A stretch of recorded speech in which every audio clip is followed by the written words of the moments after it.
Sunday, and we are catching up this year from Shabbos and Motzei Shabbos and Sunday for the 21st and 22nd day of the month of Teves. We left off at the bottom of Pei Zayin, Pei Ches Amud Aleph, and we are going on to Pei Ches Amud Beis and Pei Tes Amud Aleph. We left off 1, 2, 3, 4, 5, 6, 7, 8. 9 lines from the bottom of Pei Ches Amud Aleph, dealing with the din of the Mishnah. The Mishnah told us about an Eved of Shnei Shutvin. You have an Eved that belongs to two masters. This is an Eved Kanani that was bought by two separate Jewish masters.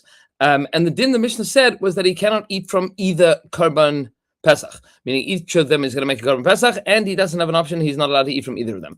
Rami le Ravena Saba le Rav Nachman. Ravena Saba asked the question like this to Rav Nachman. He said, Tanan, we learned to the Mishnah, the Eved of two Shutvin should not eat from either of the two Pesachs of his masters.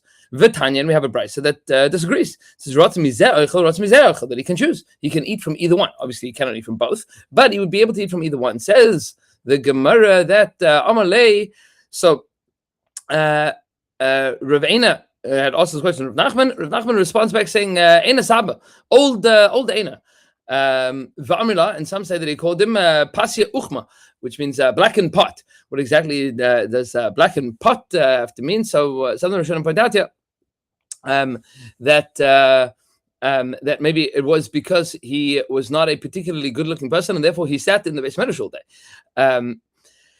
And therefore, he became a big Talmud Chacham. So he says, "Mini uminach at his time shmeitza." That between me and you, we're going to figure out what the halacha is. Mas nisin b'dekapti adadi braysid lo kapti adadi. The Mishnah is where the two masters don't get along, and neither one of them is happy to make a donation of a little bit for the Eved, the Chatzi Eved belonging to the other fellow, and therefore the Eved is not going to be able to eat from either one, because each one will say, I would give a Chatzi Kazais to this Eved, and the other one says, I'll give a Chatzi Kazais to this Eved, but neither of them are happy to have the Eved eat a full Kazais of them, because they don't owe the Eved a Chatzi Kazais, and therefore the Eved is not going to be able to eat from either of them. But the Bryce is where they're not kapti, where they're happy to help out each other. They make a donation of a Chatzi Kazais of Pesach to each other, and therefore the co-joined Eved is going to, the co-owned Eved is going to be able to eat. Okay, and then the final case of the Mishnah said, somebody that is half an Eved and half a free person is not allowed to eat from his master's korban.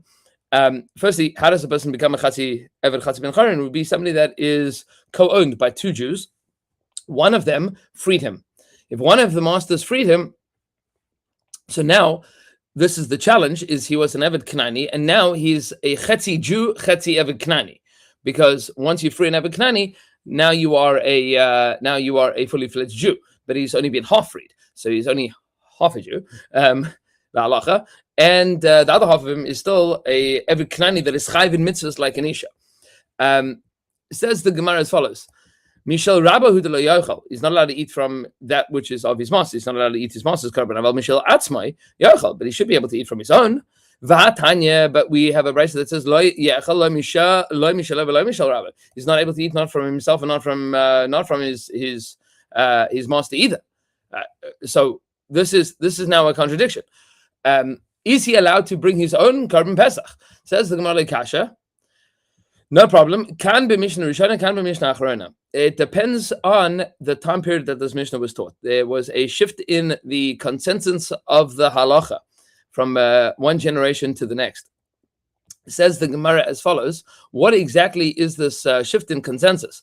So Rashi says, firstly, Commissioner Rishona, Kodim Shechazu Beis Hillel, before Beis Hillel retracted their opinion, Lo Yoichel Mishal Atzma, he wouldn't be able to eat his own.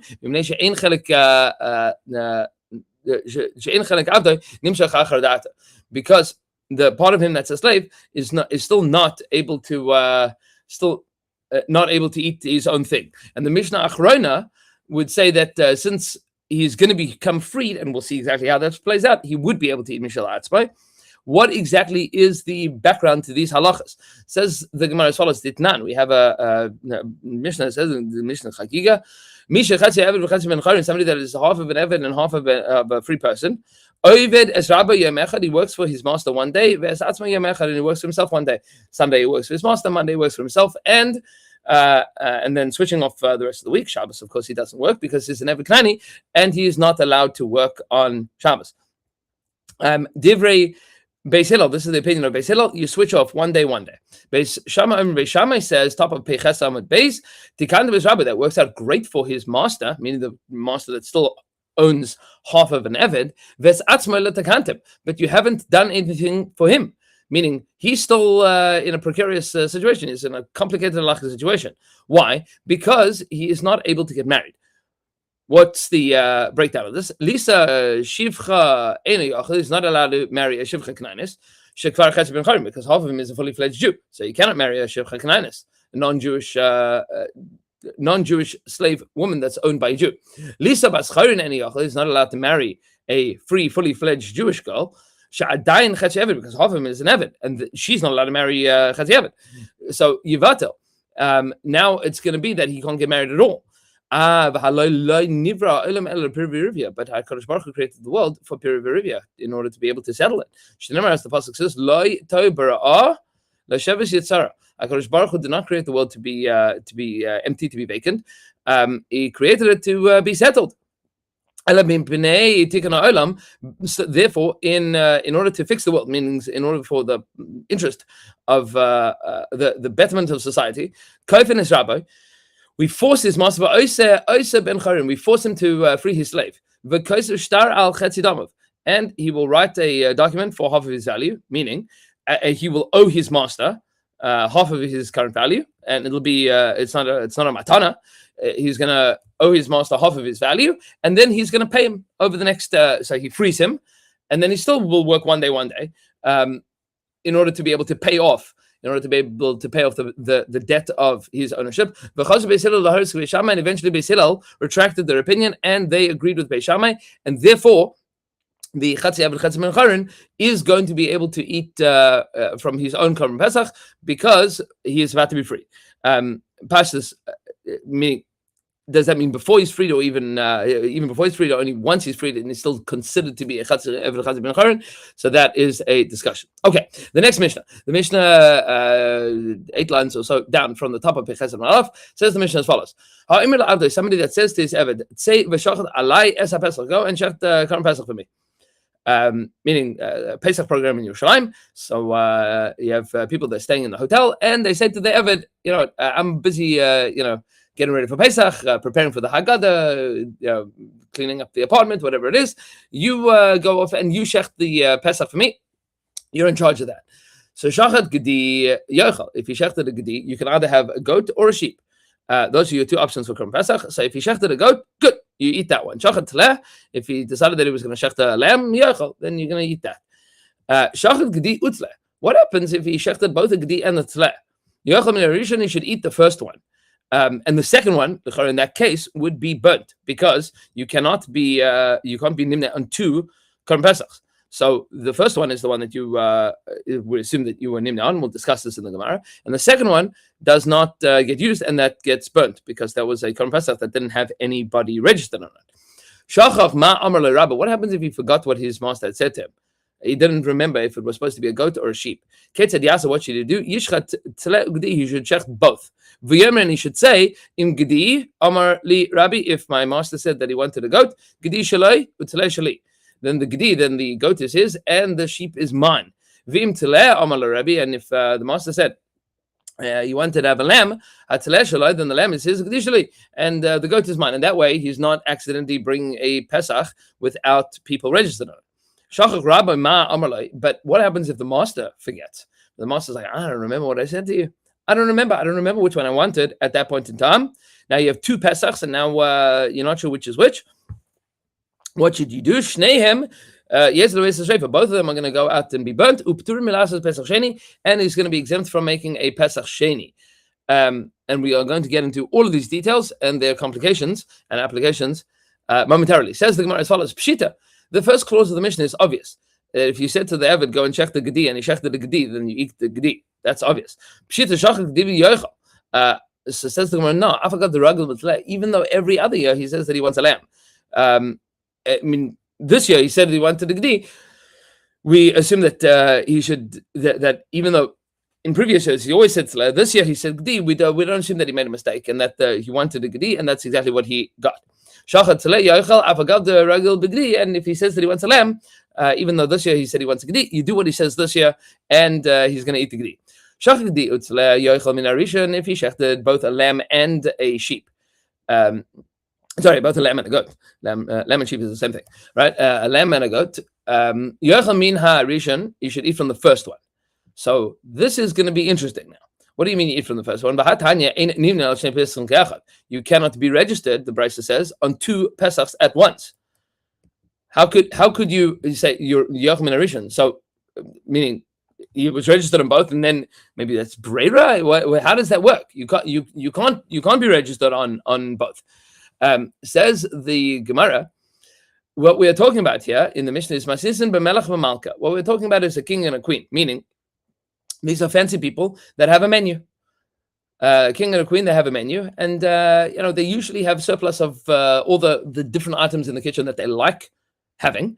Like the Tosfos says, "Melech Malka sheyesh lem rov madanim, v'loy kapti im gedim tla im shamin im kachosh." They don't usually bother. I mean, we need to be yotzei korban pesach, so whichever korban pesach you have is fine, as long as nobody says they're allergic to gedi, they're allergic to leah, they hate this, they hate that. Okay, so whichever one you make. Nobody's going to be so makpid because they have plenty of food to eat. There isn't such a preference, and that's the case of the Mishnah. Is that he shechted the gedi and the tleh. So it's whichever one he shechted first. That's the one that we assume. That's what they wanted. Tanya, we have a brisa that teaches in accordance with us. It's not a contradiction. It's benichusa. What's the story? It says the Gemara, don't you cannot be counted, you cannot be registered for 2 Pesachs at once. There's a story of a king and a queen that said to their servants, go and check Pesach for us. And they shechted 2 Pesachs. They asked the king, what do you want? Smart man, he says, go and speak to the queen. They go and ask the queen, which one do you want? She says to them, I don't know what they did in this here. Go and speak to Rabbi Gamliel, call the rabbi. They go and they spoke to Rabbi Gamliel. He says, the king and the queen, their das is light on them, meaning they at least one read of this, and the Rishonim debate exactly what this means. Rashi says, meaning they don't really care. They're not particularly discerning. They have plenty of food to eat. They don't really care either which way. It's easy peasy. You can use whichever one you want, and therefore you got to eat from the first one. Because that was the one that was shechted with them in mind first. If another one was shechted with them in mind second, the first one is the one that you should eat because that's what they were nimna on. The second one, nobody was nimna on. But by us, if it was a regular person, we, meaning people that are not fancy, we wouldn't be able to eat from either of them because it would be an indeterminate Pesach without knowing who's nimne on it, and we paskin that we don't have breira, therefore we cannot have we wouldn't be able to eat from either of them. V'shuv pam achas, and it once happened, the brisa continues. Nimsis halta bebeis ha'mitbachim, they found a lizard in the kitchen. A dead lizard is metame. And this is in Yerushalayim, and if you're going to be matame the whole kitchen, all the Kohanim are going to be in trouble, the Truman's in trouble, or the Korbanos are in trouble, everything's in trouble here. And they were going to be matame the whole Suda. They went and they asked the king, so he said to them, ask the queen. She'll know what to do here. I don't know what to do in the kitchen. Go and speak to the queen. They went and they spoke to the queen. She said to them, again, go and speak to the rabbi. All right, I don't know how to pass in this situation. You go and you speak to the rabbi. He is going to tell you what to do. And they went and they asked him. He says to them, was the kitchen hot or cold? Meaning, you found the lizard in like the hot cholent or in something cold. Where was this dead lizard? Now, most of the time, when you ask a question, is it hot or cold? That's a question with regards to kashrus. Was there a transfer of flavor as a result of heat? Right? In order to transfer flavor for kashrus, you need, in general, to transfer either through direct heat or through a liquid medium, indirect heat. That's usually what you ask. But what would that have to do with tumah and tara? Tumah and tara is just a question of touching, if something was in contact with it. So Amrulai, they said to him, resech. It was found in a hot cholent. Amar lahem, he says, l'chuvi itilu aleh kashel tzanim. Schlep it out of the pot and dunk it. Pour on top of it a cup of cold water. And they went and they poured cold water on top of it, and it starts wriggling, starts moving. And he said the whole suit is tahor because the lizard wasn't dead yet, meaning maybe it died afterwards, but it wasn't dead at the point in time that you found it in the kitchen.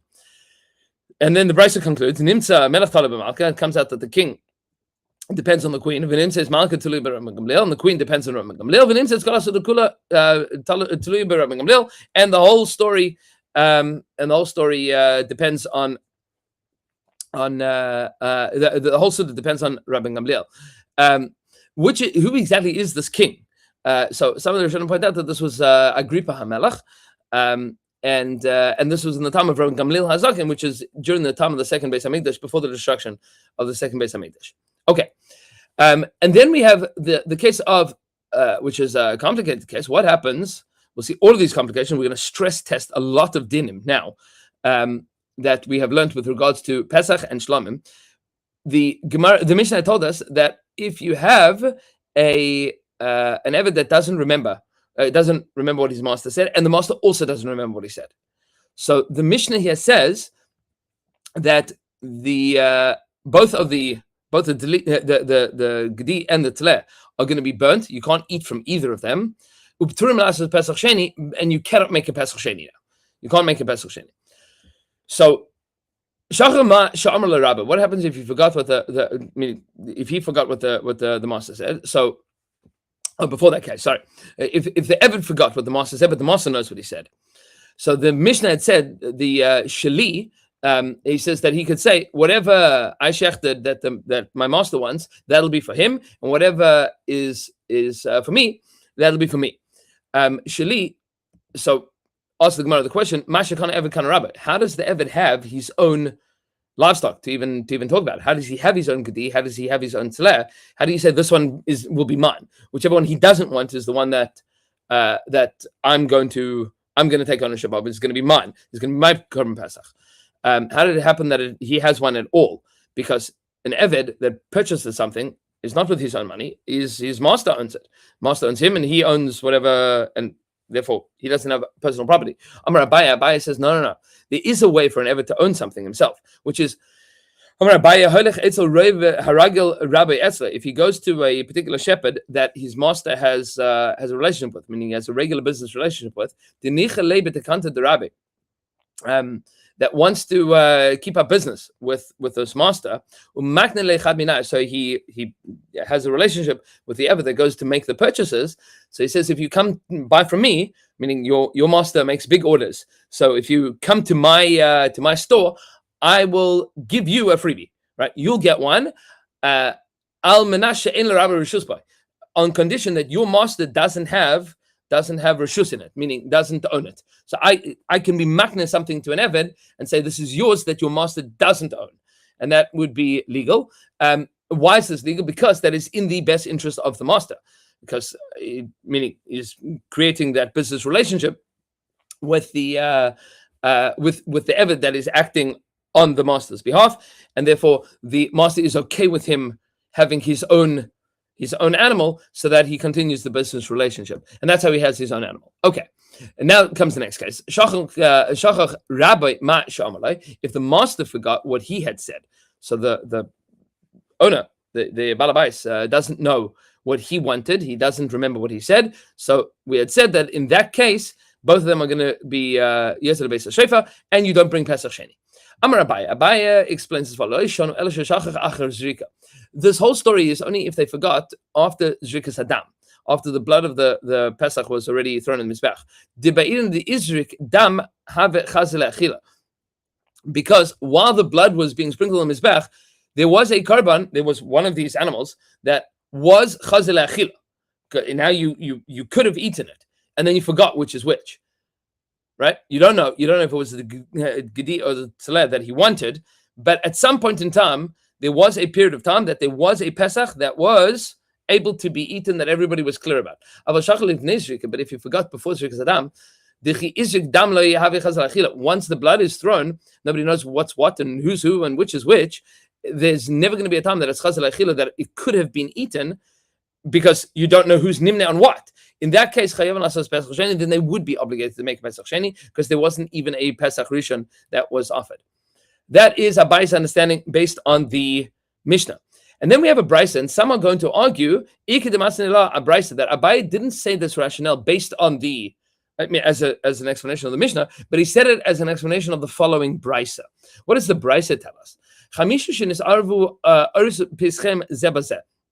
You have 5 groups that mixed up their Korban Pesachs, the skins of the Korban Pesach with each other. Meaning they know which one the meat, each one has their meat. But once you skin it, you hang up the skin, and now they forgot which skin belonged to which korban. And then when they were checking them, they found that there was a blemish, that there was some kind of mum by one of them in the skin, which would invalidate that korban, which means that one out of these 5 Pesachs is now possible. But you don't know which is which. Kulam Yetzin Beis HaShefa says the brisa, all of them are going to get burnt, because it's now each one of them is a suffix. Uptirim Lasas Pesach Sheni, and they'll all be part from making a Pesach Sheni. And on this is where Abai said, Amar Abai lo shanu ela she's avra achas zrika. This is only true if it was mixed up after Zrikas Adam. Because afterwards, at the point in time that the dam was thrown, the 4 out of these 5 korbanos were chazal achila. But once if it got mixed up before Zrikas Adam, they would all have to make Pesach Sheni, right? Meaning the 4 out of 5 of them, if it was before Zrikas Adam, 4 out of 5 of them were for sure kosher. You just don't know which is which. After Zrikas, if they found out about this, that would be if it was after Zrikas Adam. If it was before Zrikas Adam, then you don't know if any of them were kosher at all. Meaning now there's a shaila, and therefore chayav lasos Pesach Sheni. Since none of them were able to be eaten, because none of them had the capacity to be eaten at that point in time, they were all a suffix even before the Zrikas Adam. Says the Gemara, okay, there's Abaye, which one did he say it on? Man de Maseh HaMasnisin, the one that said that Abaye explained the Mishnah this way, that it's a question of before Zrika and after Zrika, Kol Sheken HaBraisa, he would for sure explain the Braisa that way as well. Why? Because the Mishnah, the meat itself is for sure kosher. It's just a question of which is which. But the brisa, one of them is for sure possible. So if you explained in the Mishnah that there was a difference between Zrikas Adam and after Zrikas Adam, then in the brisa you would definitely say that there was a difference between Zrika before or after. But if you explained that Abaye was only explaining the brisa, but in the Mishnah he held that was true. Regardless, why would that be the case? Since the korbanos themselves are for sure kosher, there's no psul. It's just a question of I don't know which one I wanted to have, so I don't know which one I had intention. I knew that I had intention at some point in time, but I don't know which korban I was nimne on. The korban itself is for sure okay. It's a question of me as the person that wants to eat from it. So the idkar have a chazal achila. But if I would remember, I'd be like, oh yeah, I wrote down that this year we're having gedi. Or I wrote this year that I'm having tzleh. I found that note, and now I remember that that's what I had said to my Eved. So then it would be for sure chazal achila. Then you could for sure eat it. Meaning the fact that you had temporary memory loss at that point in time doesn't invalidate the korban at all. Because kamishmaya galia. Because as far as HaKadosh Baruch Hu is concerned, meaning there is a truth. There isn't a question. There's a question by me, but the korban itself is for sure going to be kosher. In the Brisa's case, where 1 out of these 5 was puzzle, that's where for sure Abai would be saying this din that maybe before Zrikas Adam, everybody would be able to bring Korban Pesach, and after Shirkas Adam, nobody would be able to bring Pesach Sheni. Okay. Amamar. The Master had said as follows: "U'peturim milasas Pesach." That in the Brisa we said that you are part from making Pesach Sheni. We said in the Mishnah as well. It says V'ha ika chad deloy nafik. Okay, here's where the question begins. 1 out of these 5 Pesachs, for sure, you are not Yotze. 4 out of 5 are kosher, right? Right, meaning in the Brisa, we found a Yavelis, you found a mum on the skin of one of them. So 4 out of 5 of these Pesachs are for sure kosher, and 1 out of 5 is for sure puzzle. You don't know which is which. Says the Gemara, you have a problem. 1 of them for sure you're not Yotze. So how can you tell me that nobody is going to bring Pesach Sheni? It means that he didn't bring a Pesach at all. Somebody didn't bring a Pesach at all, not Pesach Rishon, not Pesach Sheni. Says the Gemara, you know why you can't bring a Pesach Sheni? Mishum delay efshar. It's impossible. It's impossible to bring a Pesach Sheni. Why? Heichi navid. How should he do it? So option number 1, leisi kol chad v'chad Pesach. Each of these 5 groups should bring another Pesach. So kamaisi chulin lazar. It means that 4 out of 5 of them are bring chulin, bring an animal that is not chayiv in Pesach to the azar. You're going to make a Pesach. You made a Pesach already. It's called bring chulin, non-kachim into the azar. That's an issue. The arbi minayu avdalu, because 4 out of these 5 have already been used to the mitzvah of Korban Pesach. So leisi kol chad Pesach. So maybe all of them should bring 1 Pesach. So say, okay, have all of these chavra, they're all going to bring 1 Pesach. All of these 5 groups, they're going to be nimda, they're going to get together, they're going to bring on 1 Pesach. What's going to happen? It means that if everybody is going to eat the kazayis from this 1 Pesach, so the Pesach is going to be chulin, but it was brought shalai limnuyev, because 80% of the people that are registered on this Pesach don't need to be registered on this Pesach, and therefore it's shalai limnuyev. They've already fulfilled the mitzvah Pesach. So what are you going to do? Why would this be the case? Challenge to the Gemara. Nesi kol chad min pesach. Let each one bring their Pesach. Then nisi v'neimar, and they should bring conditionally. Bring a conditional Pesach. Edidi balmum. If mine was the one that had a mum, had the icy. Hashtana have a Pesach. That which I'm bringing now is a Pesach. V'edidi tam. But if mine was pure, was great, was unblemished, then had the icy hashtana have a shlamim. Then what I'm bringing now is not a Pesach, it's a shlamim. I mean, I'm going to bring a conditional korban. Either it's a Pesach or a shlamim, and it depends. Says the Gemara like efshar. That is impossible. Turning over to Pei Tesam Aleph. Why? Mishum de'ike chaz v'shaik. Because if it was be a shlamim, then there is a chaz v'shaik. Then there is the breast and the thigh. The kohanim hu da'achlile, that the kohanim are obligated to eat. Because if it's a shlamim, the kohen has to eat from the chaz v'shaik. You can't. That's matan skuna, and you cannot have yishol that's eating from that. So now you have a problem. Because if it's a Pesach, then everybody can eat from the chaz v'shaik. And if it's not a Pesach, then only kohanim can eat from the chaz v'shaik. Says the Gemara, well, I have a solution for that. So let each group have a kohen with him, right? So let's have a kohen. Let's have a kohen that's registered on this. The Rashi has there's different groups here. Rashi says v'nesa kula chamisha chad kohen. Says the Gemara, hey, hi kohen hey chidami. How does this kohen operate? How does this kohen operate? Meaning, if each of them are bringing their own kohen or one kohen for everybody, ha kohen hechidami. What's the din of this kohen? Ida avid Pesach. If the kohen himself has made his own Pesach, so dilma hai Pesach. Well, maybe this is a Pesach, and v'nimsa Pesach nechal shalom nuy. And then this kohen that's going to eat from the chaz v'shaik of the Pesach that you are offering, so he's going to eat chaz v'shaik, and he's not going to, and he's already fulfilled his mitzvah Pesach, and therefore the Pesach is nechal. For somebody that doesn't need it and therefore shouldn't be registered on it, and then you have a Pesach shalai limnuyav. V'i deloy avid Pesach, and if he hasn't made a Pesach himself, he was far away from Yerushalayim, and now this is his opportunity to make a Korban Pesach. So dilma shlamim, maybe he's never going to be Yosef Pesach because the one that he's registered on is a Korban Pesach, is not a Pesach, it's a shlamim.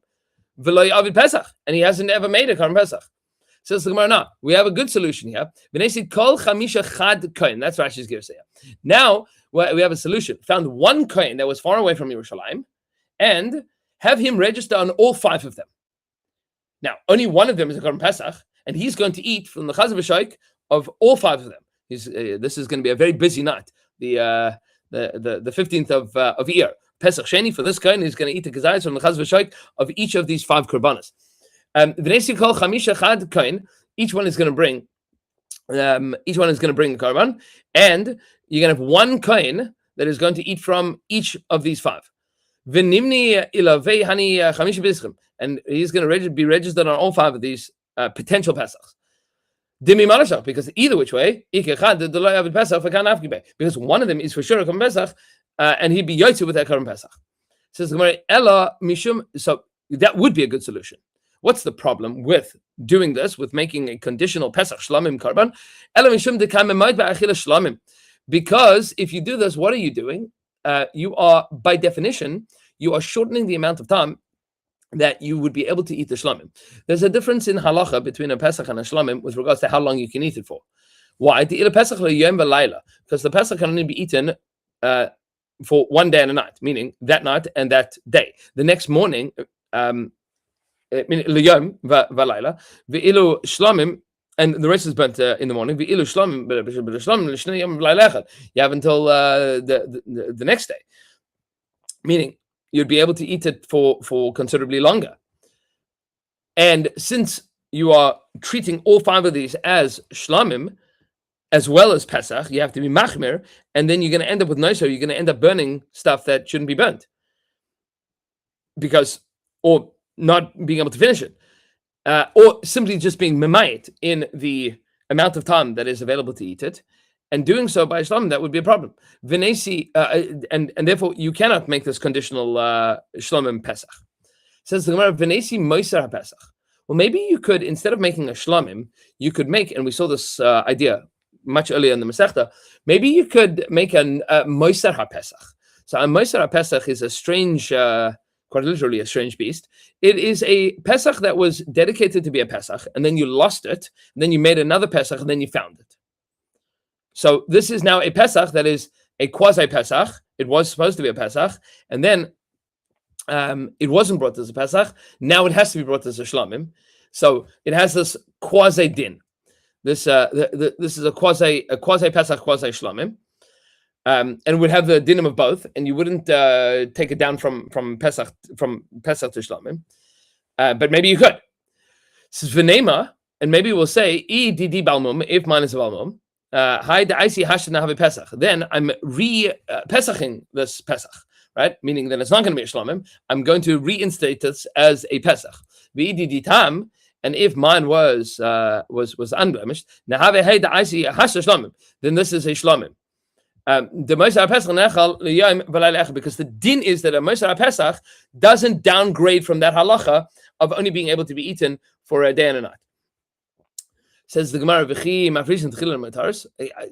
that's good and well if you had one, but how do you make a Moser HaPesach? That's only if you accidentally messed up, and now you don't know what to do. You found the animal that you had lost, so that's how you end up with the Maseches Pesach. How do you make one? You can't be mafri something as a non-Pesach Pesach. Says the Gemara, yeah, that's right. You can't make one. But so maybe we should say, let him go out and find somebody that had this situation, buy it from him, buy a Maseches Pesach from somebody. Says the Gemara, no, the reason that you cannot do that is because there is another difference between Pesach and Shlamim, which is smicha, meaning resting your hands on the korban. Di'ilu Pesach lo by smicha. Pesach does not require smicha. V'ilu Moser, but a Moser does by smicha. It does require smicha. Shlamim requires smicha. Maybe it's Shlamim, meaning it does require smicha. And then you wouldn't know which din to apply. It says Rashi here, v'iev shal lismich al zeh shem Pesach, and you cannot do smicha because why can you not do smicha out of maybe, right? Be machmer and do smicha because leaning on the animal, if it doesn't require smicha, is v'haka'avid avodah b'kachim. Then you are working kachim, meaning you are using kachim for something that kachim should not be used for. You have you violated me'ilah. It's kachim at that point in time because you've dedicated this to be used as a korban. Now you have leaned on it. You just used a korban as a shtenda. Says the Gemara, okay, fine. That is a problem. You can't use Moser Pesach. That is all good and well if we are talking about a group of men. But hatenech korban anashim. That's good for men. Korban nashim ma'ikal meimar. But the korban of women don't do smicha. Smicha is not required midaraisa for women. There's a shadow of whether or not they are allowed to, but for sure they are not. It's not usher for. It's not a requirement for women to do smicha on their Moshe Pesach, if that would be the case. Ma'ikal meimar. If there's a group of women, maybe the woman would be chayv in bringing bringing a Pesach Sheni. So ella mishum matanas. No, because the way that the korban is brought is different between a Pesach and a Shlamim. The ilu Pesach matana achas, because the Pesach only has one matana, meaning blood that goes on the korban only goes on once. V'ilu Shlamim, but with regards to the Shlamim, shtaim shehim arba, you have two which are four, meaning on each of the corners of the mizbeach they put the blood on the northeast corner and the southeast corner, and therefore you had on both sides of the mizbeach, which was covering all four sides. With the shlamim, you would have two sprinklings, which are one, which really covers four walls of the mizbeach, because you sprinkle the two corners, and there's a difference in dit. Says the Gemara, my nafkamina. What's the big deal? Hatnan, Batanan. Don't we have a brisa that says, a mishnah that says, Kol ha'nitan ala mizbeach hachitza and shinitim b'matan echad kippur. The din is that any korban that needed multiple matanos on the mizbeach, but only got one kippur, midiavad, you'd be yotze with that. So just do one, and then you'd be yotze. So we say, Elu mishum di ilu pesach b'shvicha v'ilu shlamim b'zrika. Now there's another difference between Pesach and shlamim. The Pesach does not get zrikas hadam, strictly speaking. It gets shvicha, it gets poured gently onto the wall of the mizbeach, into the side of the mizbeach. But shlamim gets zrika, it gets thrown, which is a different way of putting the blood on the mizbeach. Says the Gemara, ma'inav kamina, big deal. Va'atanya, we have a brisa that says kol ha'nitanam zrika, anything that needs zrika, shenashim b'shvicha, that you did shvicha b'diavad yatsa. You'd be yotze b'diavad if you did shvicha. So just do shvicha, and then you know that you're yotze. Says the Gemara, ema deka amrinan. We cannot say something like this. Do we really say something like the ovid? That's a b'diavad, the ovid. If you did it, you'd be yotze lechatchila nami. But would we even say that would be true lechatchila, that we should instruct people to do this? We won't instruct people to do this. Meaning, we don't create a situation where you're only going to be yotze b'diavad, and if you put in a situation that maybe this is a shlamim, and we're creating a situation of a shlam that you'd only be yotze b'diavad. And therefore, there is no takana here, and you'd be potter from doing the korban Pesach Sheni completely, because it would be a suffix, and in this case of the suffix, we don't know what to. We don't have a solution for you to bring a korban Pesach that wouldn't be doubtful as a shlamim and b'diavad. Okay, the next Mishnah says as follows. Somebody that says to his son, Hareini sheichet es ha-Pesach al mi sheyalim mikem rishon Yerushalayim. I'm shechting Pesach on behalf of whoever gets to Yerushalayim first. It's a race. Kevin shenichnas harishon reishav v'rubai. Once the first one enters Yerushalayim, zacha bechelkai, he has earned his share, meaning he's acquired his share, umzakeh echav imai, and he acquires it on behalf of his brothers as well, together with him. Says the Gemara, Shma minei yesh beira. Turns out that there's brera here. How is there brera here? Because the father says, whoever gets here first, that's the one that I'm shechting for. It sounds like retroactively, that's the one that's going to be, that's the one that retroactively the korban Pesach was shechted for. Amar Rabbi Yochanan, says Rabbi Yochanan, no, he's shechting for all of his kids. There's nothing to worry about here. He's saying this simply kedil zarzim mitzvahs kamer. That this was a phrase that apparently fathers would say, last one Yerushalayim's a rotten egg. That's all that we're saying here. He's trying to tell them whoever gets here, he's the one that wins. So you get 1,000 Pesach points here. But he's for sure shechting on behalf of everybody. Daikanami, and you can tell that this is true from the rest of the Mishnah. Diktani, because the rest of the Mishnah says that whoever comes to Yerushalayim is the one that acquires it on behalf of himself and his brothers. So everybody's getting it, no matter what. This is good and well if you said that they are all registered on beforehand. Shaper, that works. But if you want to say that they weren't all registered on beforehand, the Bas of the Shachem Mika Mimatu Mismanu. after the check, can you really say that they are now going to be registered on it? So we said no. We have in a brayse that you can still register and unregister, and withdraw. You can be included and be not included on a Korban Pesach until Shechita. Shema mina that is the din. That's the din. So it must be that they were registered on it beforehand, and Shema mina. The way that Rashi has this, amazingly, Rashi says, Shema mina yesh breira. That's Rashi's girsa here. It turns out that there is breira, because then you must say that whoever came in at that point in time acquires it. The previous Rashi, meaning that was his question. So what's the Shema mina here? Is that that our mission is telling us that there is not breira, and our mission is not telling us anything about breira, and that they were all included beforehand. Shema mina that is the case. Tanya nami hachim, we have a brayse that indicates like this as well. Ma'aseh v'kadmim b'nos lebanim, that there's ma'aseh that the daughters got there before the sons. V'nimsa b'nos zrizus banim shvalim, and turned out that he said shkoyach that the daughters they won and the sons lost, but everybody still ate from the Korban Pesach. Meaning, what the chiddush of the Mishnah is that the phraseology that a father might say to be mazaris his children does not impact whether or not they are part of the Korban Pesach, because he has in mind that they are going to be doing so, that they're going to be part of the Korban Pesach. It's just a question of who gets the schus of saying that he acquired it on their behalf, but everybody was included beforehand. Okay, next Mishnah. La'olam nimnin alav. You can have people registered on the Pesach until there is, meaning as long as there is a kazayas for each one there, meaning the kazayas meat for every one of them. And then we have this is the din that we just quoted,